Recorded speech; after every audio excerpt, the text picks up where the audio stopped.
They say silence can speak louder than words.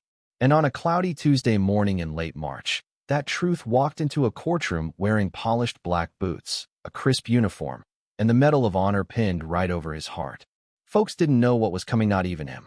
His name was Sergeant Avery Holt, retired U.S. Army infantry, but around Chesapeake, Virginia, folks just called him Holt.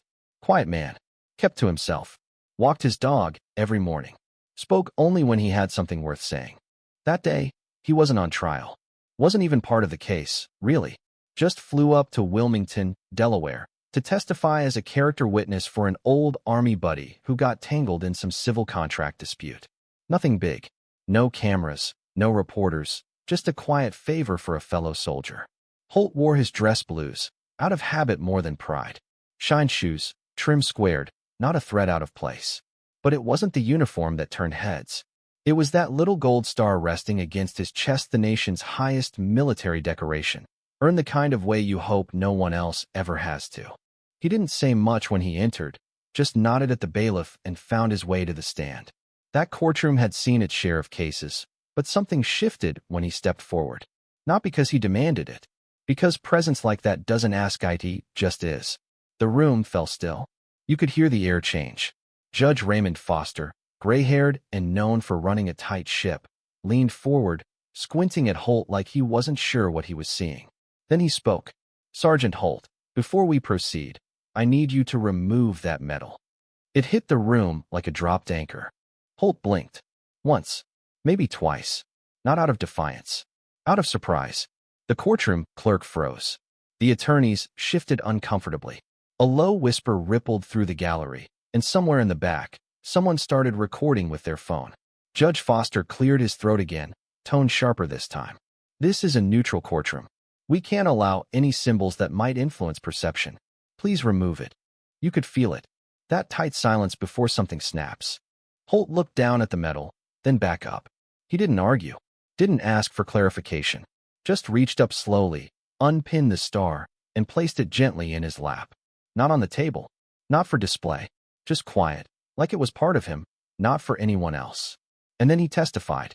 Clear, calm, like he always did. Said what needed saying, then stepped down without looking back. No handshake. No applause.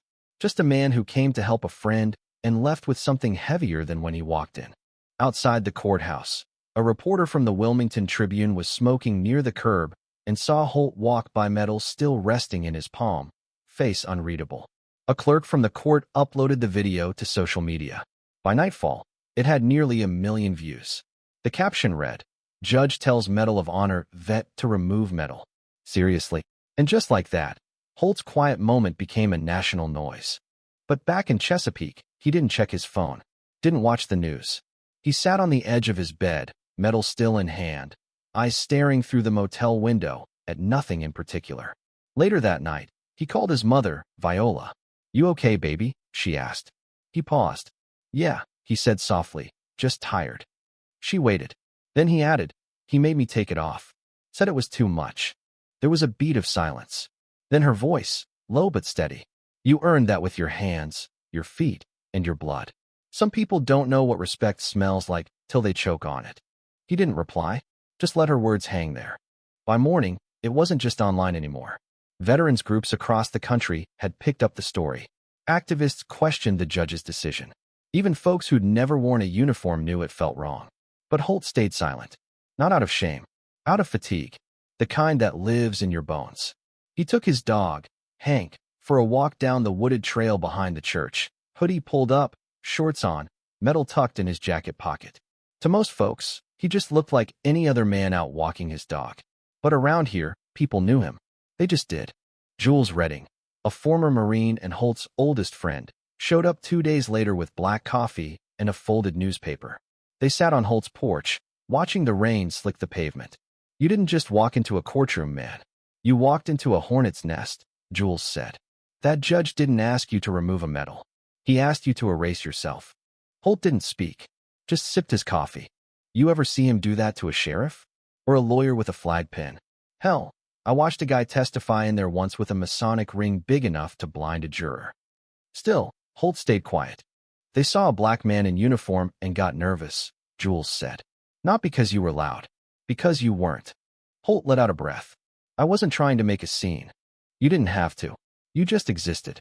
Meanwhile, in a small studio apartment in Baltimore, a journalist named Elise Moreno was watching that video for the 6th time. Elise didn't write fluff pieces. She followed patterns.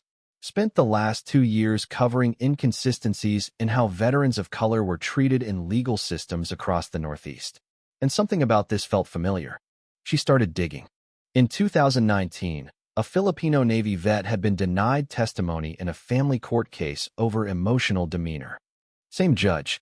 In 2017, a decorated Latino Marine had his service record struck from evidence during a civil hearing. Same judge. Elise built a file, case by case. The thread was undeniable. Not overt racism.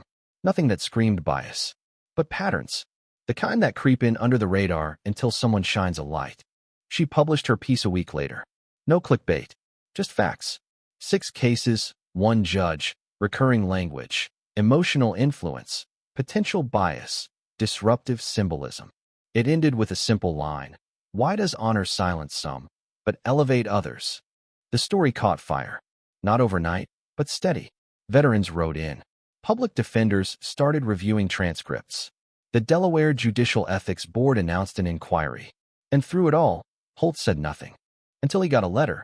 It was written in pencil on lined notebook paper. From a boy in Trenton named Miles. 11 years old. Saw the video in school. He wrote, Dear Mr. Holt, I think you are a real-life superhero. You didn't yell. You didn't fight. But everyone still listened. I hope when I grow up, I can be that strong. Holt read it 3 times. Folded it carefully. Placed it on the fridge. The next morning, he wrote back. Just a few lines. Dear Miles, real strength is being kind when you don't have to be. Real heroes show up, even when nobody says thank you. Keep being brave. He started writing more. Not public statements. Letters. To other kids. To vets who wrote to him. To a widow in Ohio whose husband served in Afghanistan. To a teacher in Phoenix who shared his story with her 6th graders. The letters came in shoeboxes. Holt answered every one. When the judicial inquiry concluded, Judge Foster was issued a formal censure. Not removal, not disbarment. Just words on paper, saying he showed insensitivity to military representation in a public courtroom. But that wasn't the end. A week later, Foster resigned. No apology, just a short letter citing personal reasons. The news spread, but Holt didn't smile. Didn't cheer. Just stood by his porch, watching Hank sniff the hydrangeas. His mother came out, placed a hand on his shoulder. You didn't raise your voice, she said, but you made them listen. Then came the invitation. A small school in Trenton. Veterans Day assembly. No cameras. Just kids. And Miles. They asked if Holt would come. Not to speak. Just to be there. Holt drove up the day before. Packed light. Wore a button-down shirt, slacks, and the medal not for them, but for himself. When he stepped into the gym, Miles ran up with a new drawing. Holt standing tall, medal glowing, a word bubble overhead. Still standing. Holt smiled. You getting better at these? You gonna keep it on this time? Miles asked. Holt looked down at the medal, then back up. Yeah, he said. I think I will. The truth is, Holt never wanted to be a symbol. He didn't ask to be part of a movement. But sometimes, you don't choose the moment. It chooses you. And all you can do is stand still long enough to let the world catch its breath. Back in Chesapeake, the letters still come. Not as many now, but they still matter. He started a group at the community center. Veterans who don't talk much, but show up anyway. They sit in folding chairs, drink weak coffee, and listen. Sometimes that's all a man needs. And every now and then, Holt walks past the kitchen counter, looks at that medal sitting under glass, and nods to himself. Not out of pride, out of peace. Because sometimes the loudest fight you win is the one where you never had to raise your voice at all. If you believe stories like Holt's deserve to be heard quiet, steady, human stories that don't scream for attention but whisper something that stays with you, then subscribe. Share your thoughts in the comments, and let us know. When have you seen dignity mistaken for disruption? Let's talk about that.